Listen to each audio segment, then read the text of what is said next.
Hey everyone, so this is part 2 of the 3-part series that I'm making of the long original video where I tested the Intel 64 on the RetroTINK 4K. And yeah, so in this video we're going to be testing Super Mario 64 on the RetroTINK 4K and testing CRT profiles and stuff like that. So yeah, here we go. Okay, let's do Mario 64. That's an easy game to not lose all the time. Okay, now this is interesting. Right now it's actually gray here. It's not black, or it should be black. Okay, now it is. Hold on. Let me hit the reset button. Okay, now it's black. Interesting.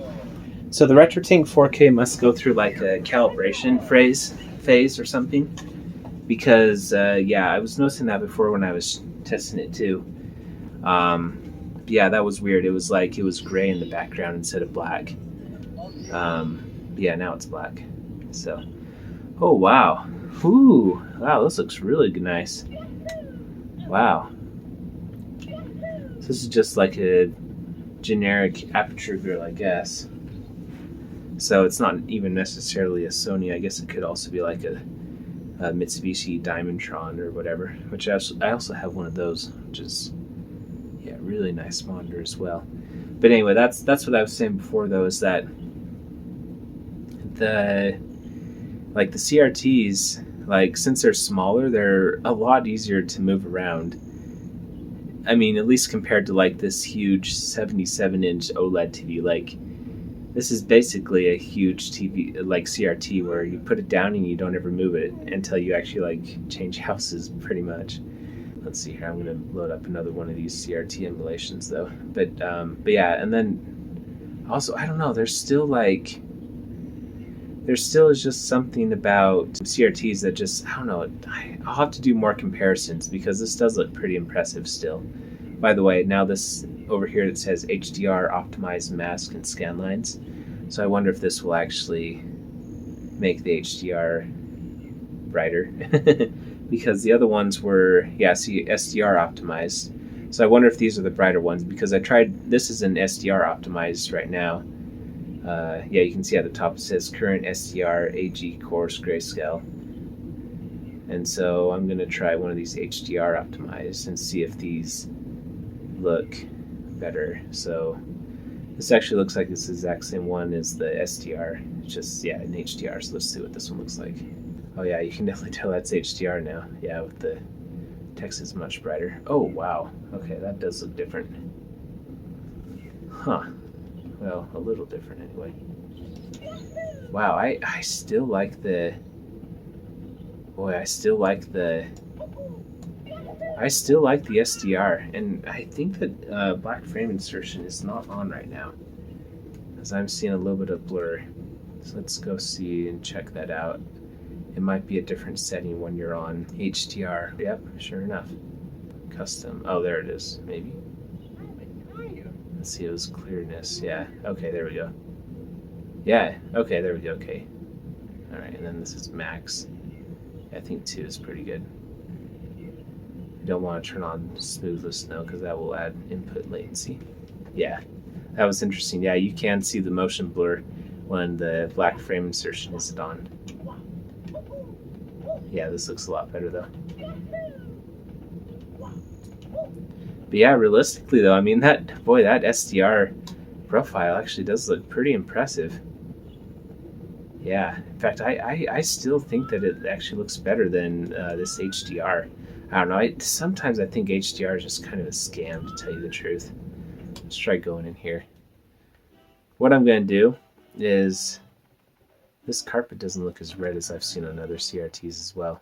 Or this isn't a CRT, but anyway. Yeah, it doesn't look as red though. So what I'm going to do is I'm going to switch back and forth a few times between the HDR and the SDR, and we'll just kind of see what it looks like. So here's HDR, and now I'm going to switch to SDR. Okay, and here's SDR. Whew, man, SDR looks so much better. Yes, that's what I was saying.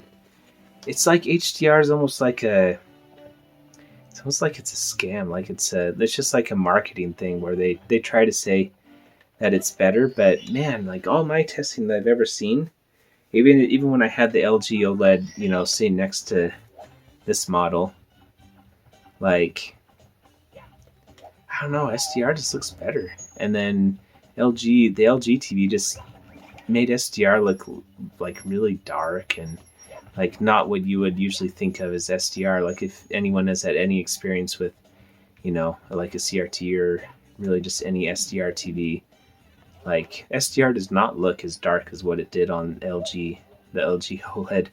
So it almost makes me think that LG like makes SDR look bad on purpose to like try to push HDR and like how great it is, and then you know you always want to like chase the greatest thing and then like upgrade your TV because it has, you know, higher nits for better HDR or whatever. But I don't know. I feel like Sony just in general, they just try to excel at just about everything they do with TVs. Even going back to like the CRT days. But yeah, like they didn't. I don't know. And this is just like conspiracy theory territory.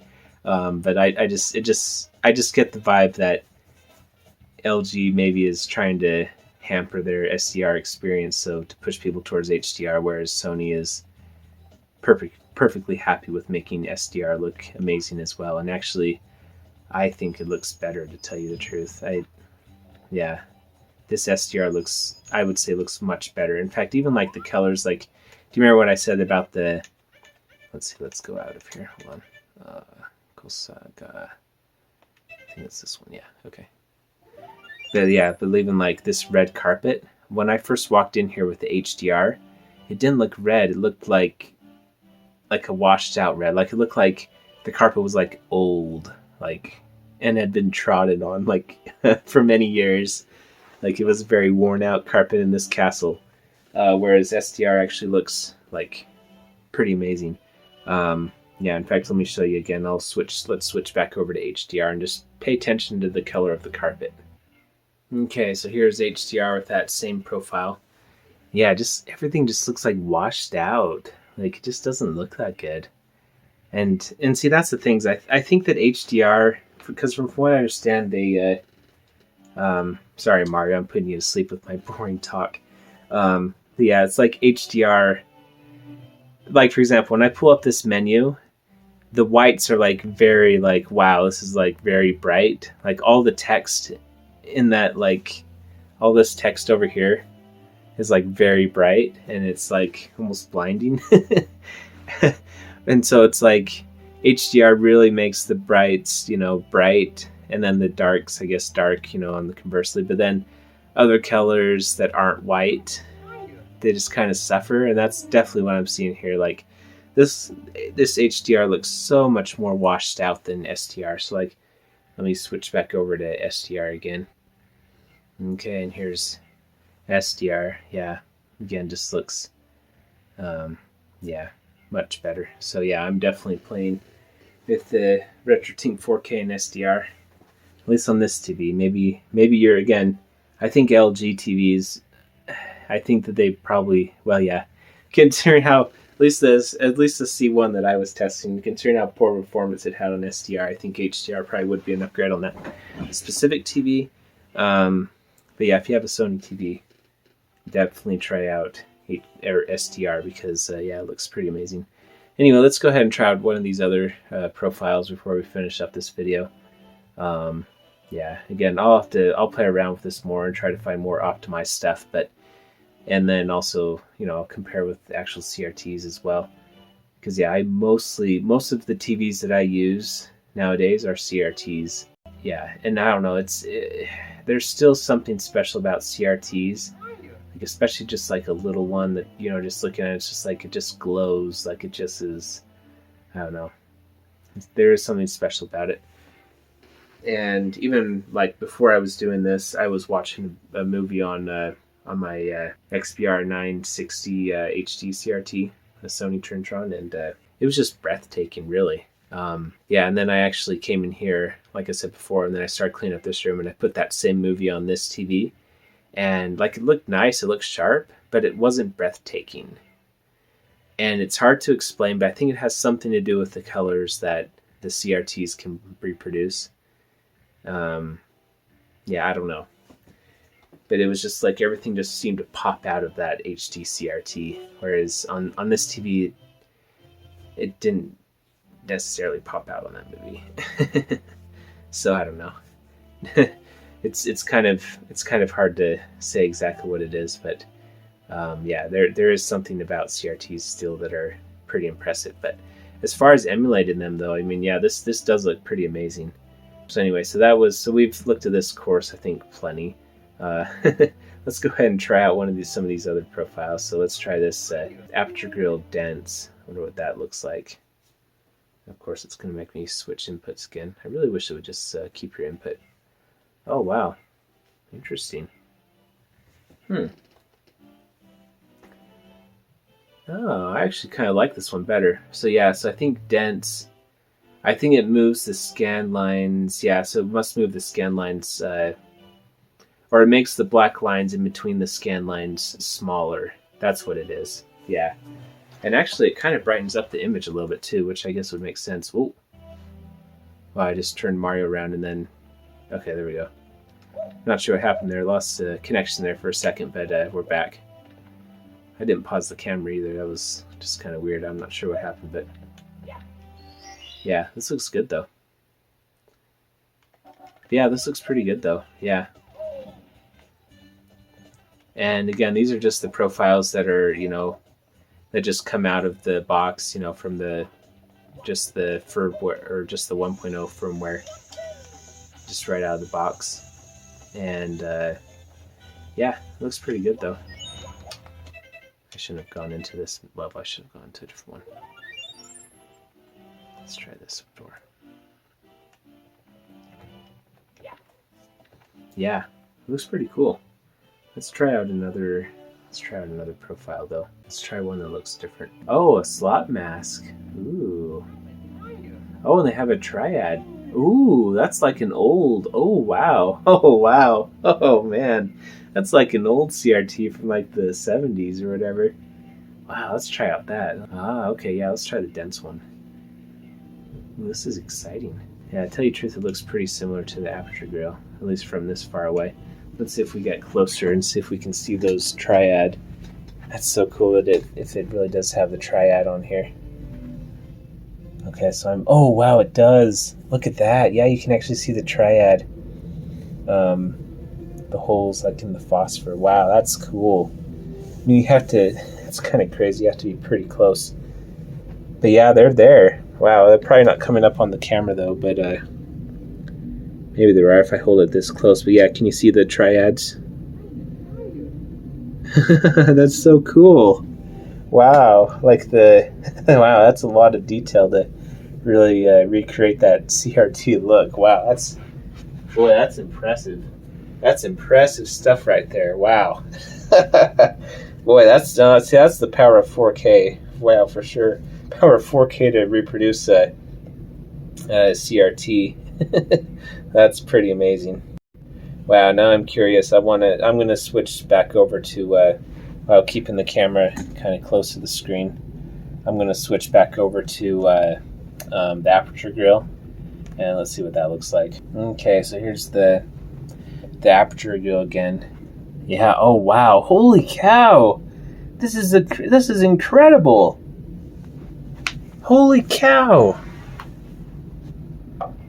Wow, it really does look like an aperture grill when you're. I mean, sure, I have to get like 2 feet away from the screen, but yeah, I mean, you'd have to get this close on a regular, CRT aperture grill as well. But wow, this is impressive, and it really does look different from the triad. Oh wow, yeah, it really does look like an aperture grill. Wow, that is amazing. I can't believe that he was able to get this to work. Wow. This is absolutely incredible. Holy cow. Wow, this is amazing. This is absolutely amazing. Oh, wow. Holy cow. Oh, man. Now, oh, boy. Okay. Yeah. Oh, wow. And again, this is just S-Video coming in here. And now that I am this close, I do see a little bit of the analog noise, too, by the way. I don't see it when I'm far away, but yeah. In fact, I'm kind of curious. Let's switch over to HDMI and see if that noise goes away. Actually, it's still there. Yeah, it's still there a little bit. So maybe that's not analog noise. Maybe that's just part of the picture. I'm not sure. Huh? Or maybe it's part of the CRT mask. But actually, this the aperture grill. I mean, it's still there when it's on HDMI mod, or when it's on the on the HDMI mod. Let me see if I can like zoom up the camera a little bit. See if it focuses. Okay, there we go. Wow. Oh, wow. Okay, the camera just. Wow, yeah, the camera sure focused on that. That camera's focusing on a lot more than what I can see with my eyes, but okay, whatever. I guess it'll give you a good idea of what this looks like. So yeah, I'm going to switch back over to S-Video here. You can see what this looks like. So yeah, I just think S-Video looks a little bit more realistic on this mask. Wow, so much for doing those HDMI mods. And they're still cool though. I mean, yeah, and I'm sure some people will prefer the super sharp look of the HDMI. But yeah, I kind of like this this look of the S-Video. Man, I mean, look at this. Look at this, the detail of this aperture grill recreation. This is absolutely incredible. Absolutely incredible. Okay, I'm going to switch back over to the triad thing when it's this close, and I'll show you what that looks like. Okay, and here are this is the triad course profile. And yeah, you can see, I don't know, it actually doesn't look, well, you can still see it on the camera, I guess, but yeah, boy, this definitely does look like it's kind of weird though, because it's like the triad configuration actually looks like it's too small, and maybe it's just because the triad TVs that I've always had, like maybe they just weren't the highest quality, like they didn't have the greatest dot pitch or whatever. But yeah, this is just like a little bit too small. I don't know, but it still looks cool, especially when you're looking at it this close. But I mean, yeah, this is absolutely incredible. Yeah, all the pixels, you can see the individual triads. It's so amazing. This is absolutely mind-blowing how this looks.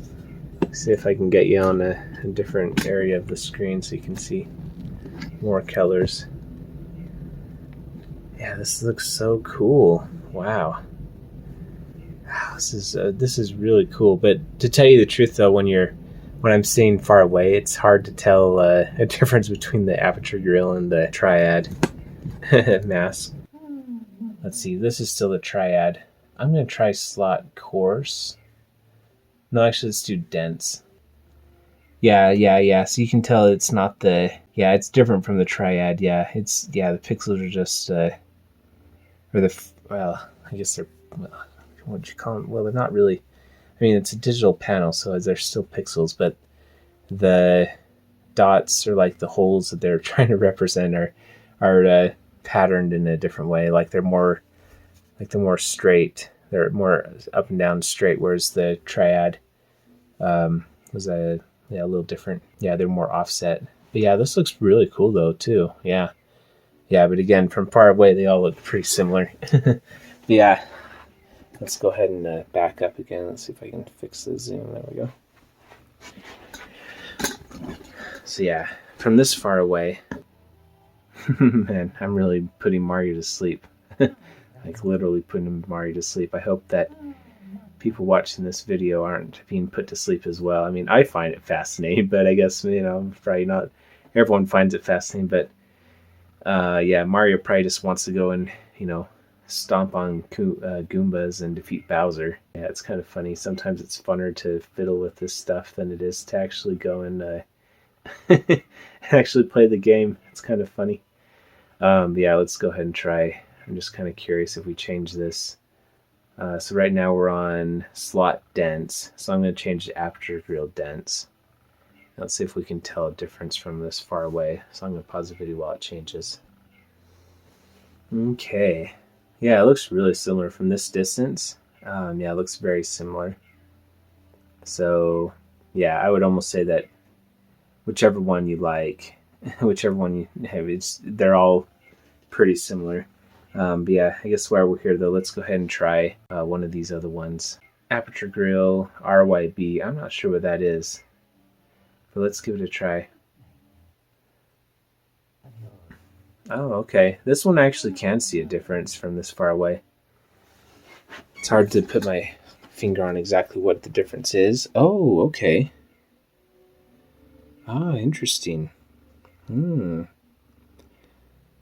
Okay. Yeah, so it's like it almost looks like the vertical scan lines are maybe a bit, or like the black lines in between the vertical scan lines are maybe a bit more pronounced. I'm not entirely sure, but yeah, it does look a little different though. Yeah, and like this is breaking up a bit more. It's like it kind of reminds me. It kind of reminds me of the difference between a super fine pitched tube and just a regular pitched tube, like on the HD CRTs. It's almost like the other one was more like a super fine pitched, even though it's not labeled that, whereas this one is maybe not super fine pitched. That's what it kind of reminds me of. Let me switch back over to the regular one. Okay, so here's the regular aperture grill coarse profile. And yeah, it just looks, it just seems like the slots, or like the lines are a little bit closer together. So yeah, just a bit more detail can be represented. Yeah, I actually kind of like it. But the other one looks cool too, though. I mean, sometimes it's kind of cool to not have like all the details showing up. Like it's kind of weird to say, but it's kind of part of the look to have some of the detail not there and having more of the mask come through. So yeah, I could definitely see I think there's a place for everything. And of course, I left the controller over here. Cool. All right, well, I'm going to plug in one more game real quick. We'll try one more and yeah, do some final thoughts. Okay, and that's the end of part 2, where we tested Super Mario 64. Check out part 1 for Mario Kart. But yeah, in part 3, we will be testing Super Smash Brothers. So yeah, stay tuned for that video.